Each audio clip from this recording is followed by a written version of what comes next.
En esta última clase veremos la Grecia helénica. El período el último de la historia griega antigua, se inicia en el momento en que se unifica Grecia con Alejandro Magno. Habíamos dejado en la última clase en la batalla de Mantinea de 362 a.C. En esa batalla, una de las más importantes de la historia griega antigua, la ciudad de Tebas derrota a una coalición integrada por Atenas, Esparta y Arcadia. Los tebanos logran, con su victoria militar, una efímera hegemonía en la región. Durante un breve tiempo, Tebas se convertirá en la ciudad más importante de Grecia, desplazando a Esparta, que hasta ese momento había mantenido, tras la victoria sobre Atenas en la guerra del Peloponeso, la hegemonía en la región. En esta batalla también dijimos que murió Epaminondas, jefe caudillo tebano, lo cual influyó también en la posterior declinación tebana. Mientras tanto, en el norte de Grecia hay una región, un pequeño reino griego de una conformación política tribal más antigua, no es una ciudad o polis al estilo ateniense, sino que es un reino llamado Macedonia. Este reino macedónico, también de lengua y cultura griegas, pero con unas costumbres, un sistema político monárquico y unas tradiciones más arcaicas, en estos años se afianza como la emergente potencia griega de la región, primero del norte de Grecia y luego del centro y del sur, logrando por primera vez en la historia griega antigua la unificación de la Grecia continental. En el año 356 nace Alejandro Magno, hijo del rey Filipo de Macedonia y de la reina Olimpia.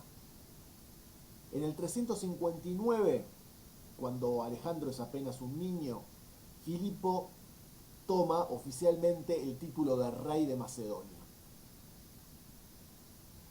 Se dan una serie de conflictos con reinos vecinos, reinos y ciudades griegas vecinos, que no relataremos por ser demasiado complejo y engorroso.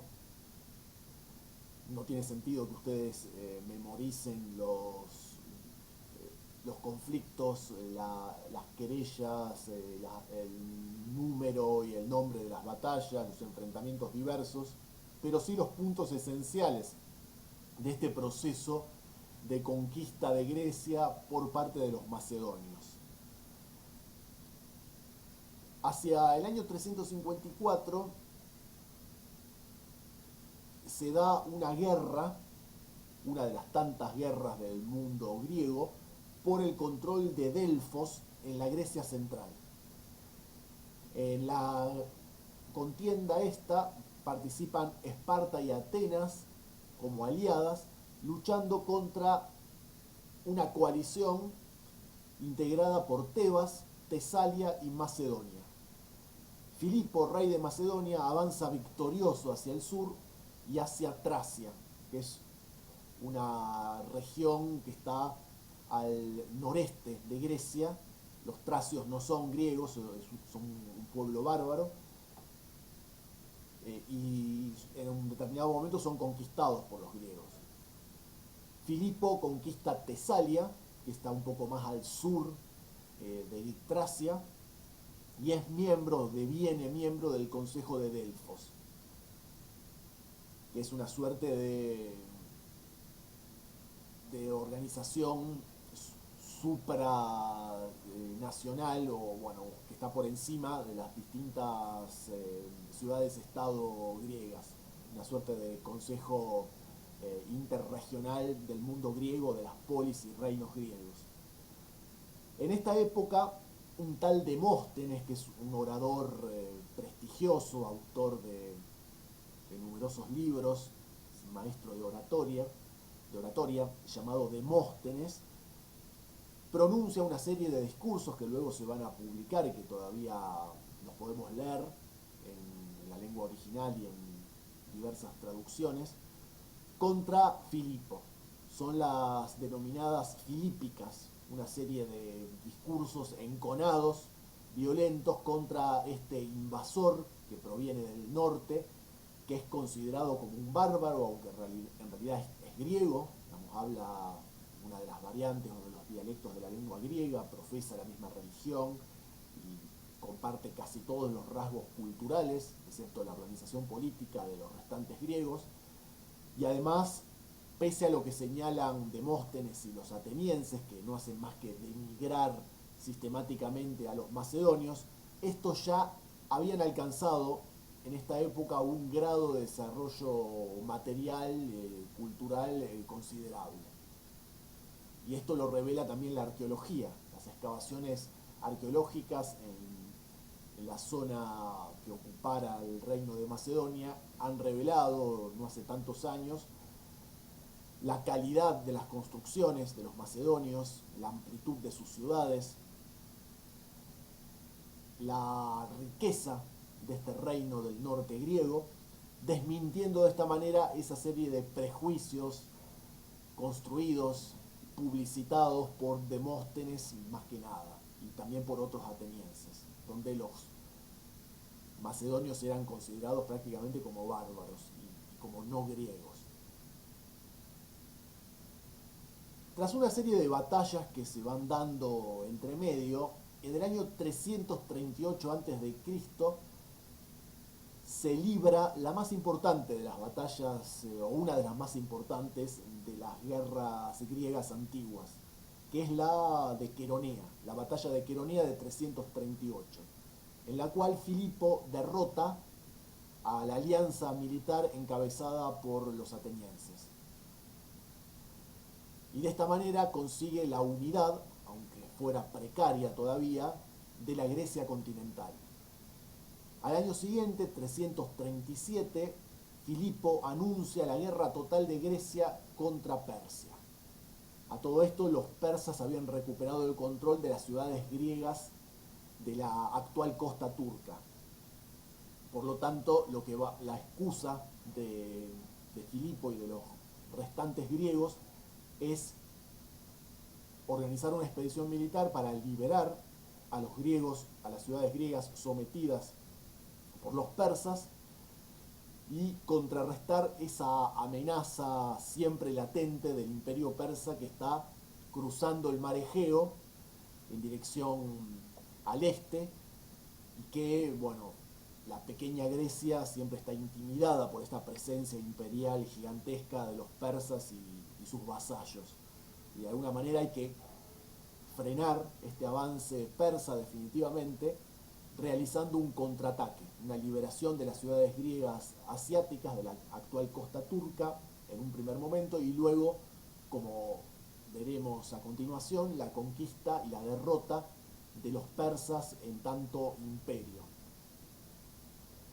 En el año 337 también, cuando Filipo le declara la guerra a los persas, se divorcia de Olimpia, la madre de Alejandro, casándose con una noble macedónica. También urde un matrimonio incestuoso entre Cleopatra, hermana de Alejandro, y su tío, hermano de Olimpia. En la mañana de esta boda, Filipo es asesinado por sus enemigos, por una de las facciones macedonias rivales, en un teatro de Pela, que es la capital de Macedonia. Entonces su sucesor, Alejandro Magno, asciende al trono. Alejandro Magno, al momento de ser proclamado rey de Macedonia, cuenta con apenas unos 18, 19 años. Había sido discípulo de Aristóteles, este gran filósofo ateniense, quien viviera durante un tiempo en Macedonia y se convirtiera en tutor del joven Alejandro. Así que él poseía una educación esmerada, que prueba también una vez más el desarrollo cultural, el grado de civilización de los macedonios. Tras una serie de conflictos, o sea, Alejandro no asciende de manera automática y simple al trono macedónico, sino que debe enfrentarse con sus enemigos, que hay otros que pretenden el trono. Y recién en el 335, con casi 20 años, es confirmado como rey de Macedonia. Entonces, ese mismo año, en el 335, el joven Alejandro realiza la primera de una de las tantas campañas militares contra los tracios y en dirección al río Danubio. Hay una serie de pueblos bárbaros, comenzando por los tracios, y luego en dirección al oeste otros pueblos bárbaros, es decir, no griegos, que amenazan las fronteras macedónicas, las fronteras del norte griego. Para contrarrestar esta presencia inquietante, Alejandro Magno organiza esta expedición militar, derrota a los tracios y otros pueblos de la región, conforma una alianza con tribus celtas, a las que derrota, y de esta forma asegura las fronteras del norte. Esto es las fronteras de Macedonia, pero también de la Grecia en su conjunto, porque recordemos que Grecia había sido unificada por su padre Filipo. Sin embargo, esta unificación pecaba de precaria. Los tebanos se rebelan en este mismo año contra los macedonios que los habían sometido, y Alejandro lo que hace es derrotarlos y reprimirlos violentamente. Al año siguiente, 334, ya con Grecia asegurada su unificación, Alejandro invade Persia. Un año antes, en realidad, en el 335, ya había enviado un primer ejército, a las órdenes de uno de los generales de su padre. Alejandro libera y a la vez conquista, sobre la base de un gobierno que se pretende permanente, a las ciudades griegas dominadas por los persas. En el 333 derrota a las tropas del emperador persa Darío III, quien huye al interior de su imperio para intentar recomponerse y repeler esta invasión griega. En el 332, al año siguiente, Alejandro todavía no emprende la intrusión en el centro del imperio persa, sino que continúa su avance bordeando la costa del Mediterráneo oriental hacia el sur, dirigiéndose a Siria, a Fenicia y a Tiro, que son regiones y ciudades del corredor siro-palestino. Esta región, Siria y las ciudades de Fenicia y Tiro, caen en sus manos tras 8 meses de resistencia. Luego de Tiro caen Gaza y Egipto. Alejandro Magno va a fundar la ciudad de Alejandría en la desembocadura del Nilo. Con el correr de los años, ya fallecido Alejandro, la ciudad de Alejandría se convertiría en un centro cultural del mundo griego. Se convertiría en una ciudad muy grande, con una población de origen griego numerosa, con academias, bibliotecas y toda una serie de intelectuales, de estudiosos que se afincarían y desarrollarían sus actividades en Alejandría. También fundó otras ciudades diversas, incluso llamadas también Alejandría, pero la que persistió, la única que todavía existe, es la Alejandría de Egipto. Ese mismo año, el 332, el vencedor, conquistador de Egipto, es proclamado por los mismos egipcios como rey o faraón. Al año siguiente, 331, Alejandro marcha a Asia con 40.000 hombres de infantería y 7.000 de caballería. Presten atención en el texto porque hay un error, un pequeño gran error. Dice que el ejército de Alejandro estuvo compuesto de 400.000 hombres, lo cual es una enormidad. En realidad fueron 40.000. 47.000 en total, digamos, 40.000 soldados de infantería y 7.000 de caballería, los cuales cruzaron el río Éufrates, los ríos Éufrates y Tigris, internándose en el imperio persa, en el corazón del mismo, y derrotando al rey Darío en otra batalla, la de Gaugamela. En el interín caen las ciudades de Babilonia y Susa, pero el imperio persa sigue manteniéndose en gran parte. Digamos que no, tras la conquista por parte de Alejandro Magno, todavía va a persistir una parte del imperio bajo dominio persa, que luego serán absorbido por el imperio creciente de Alejandro Magno y de los griegos. Ya en este momento muchos de los persas y de sus vasallos o antiguos vasallos, tal como solían hacer los pueblos orientales, deifican a Alejandro en vida, si lo consideran su nuevo y natural rey, como asimismo un dios de forma humana, digamos, es un hombre, un vencedor, un nuevo rey, un gran general que es admirado y es reconocido como nuevo amo de la región, pero al mismo tiempo es considerado un dios. Esto era algo habitual entre los pueblos orientales, como ser los persas o los egipcios. Digamos, en Egipto también pasó lo mismo.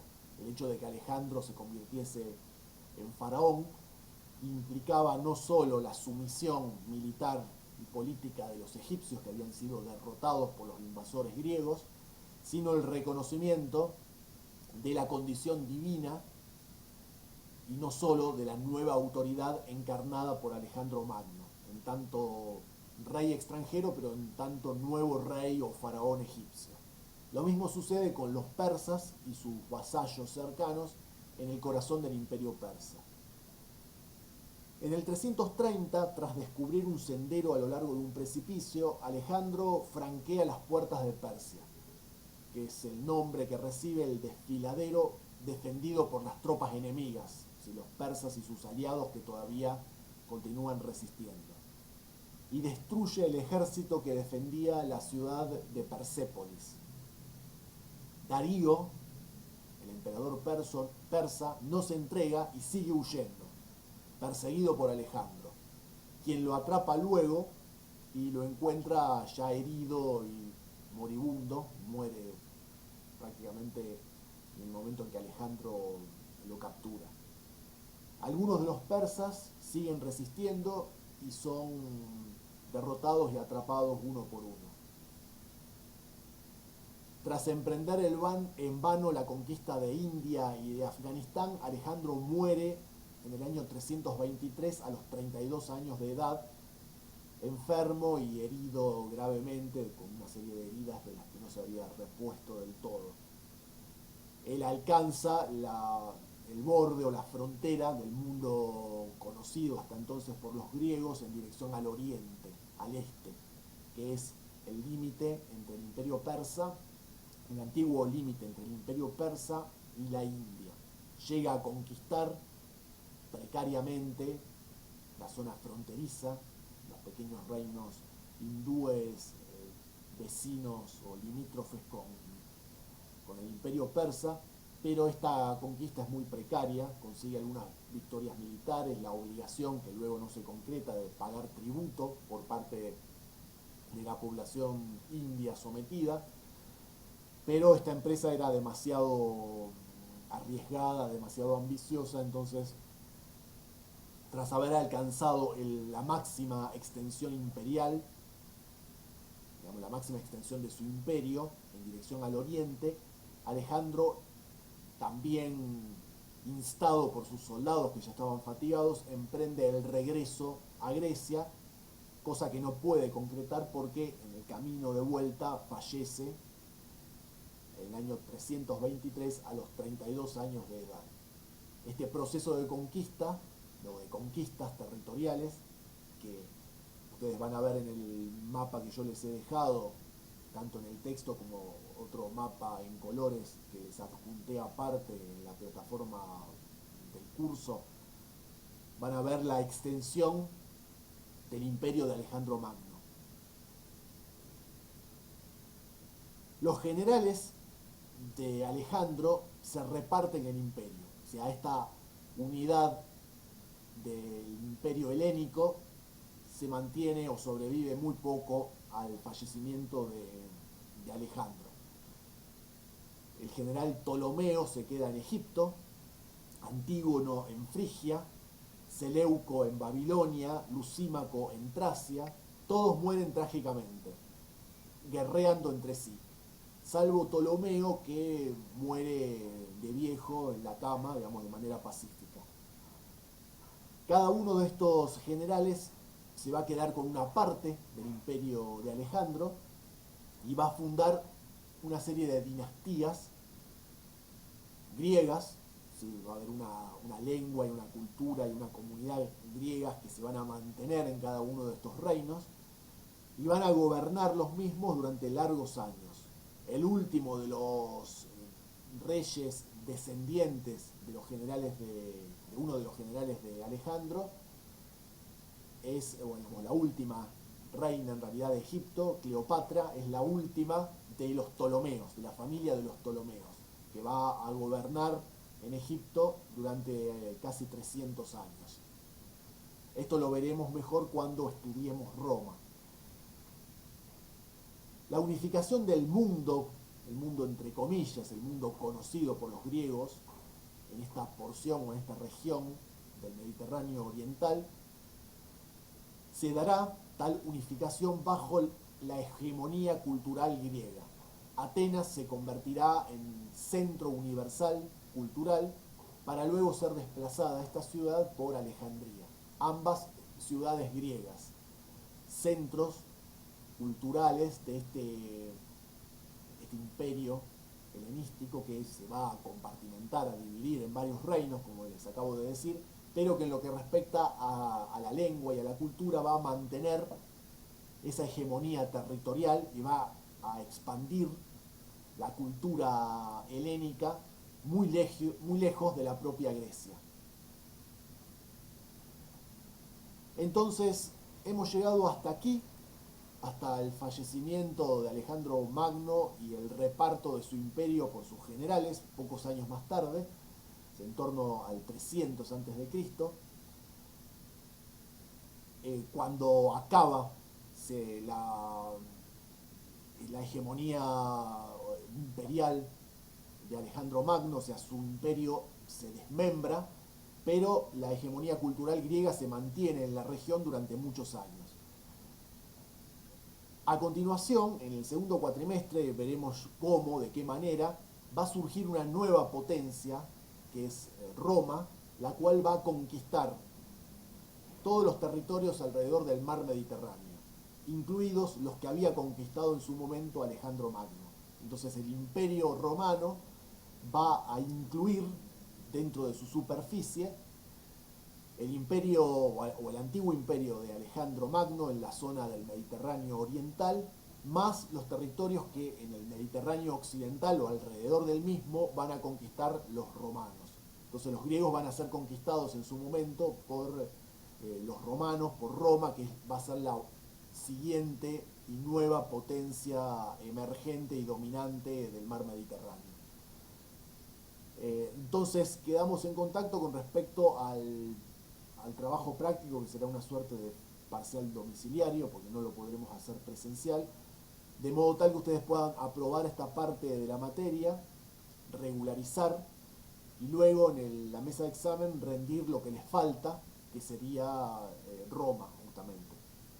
Ya esa parte la incluiremos, la daremos de alguna manera con algunas clases filmadas, los mapas y los textos correspondientes. Pero todo eso lo iremos resolviendo. ya en los próximos meses.